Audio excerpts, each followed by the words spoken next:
Hi, my name is Luca Pagano. I'm VP of Publishing for EA Mobile for Europe, Middle East and Africa.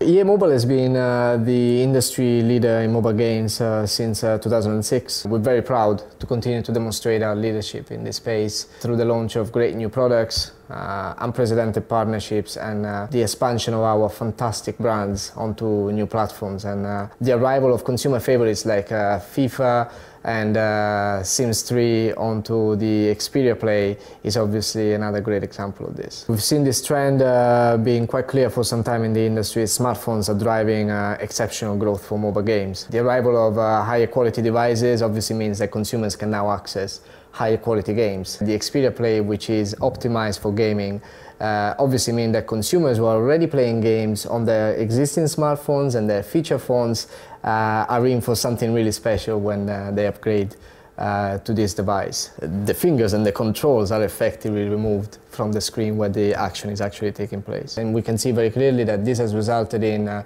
more people playing games when they have smartphones and people playing more often. We've been extremely impressed with the support that Sony Ericsson has provided EA with across the globe for the delivery of our titles to this device, and we really look forward to all the opportunities that this is presenting to us and to other developers in the future.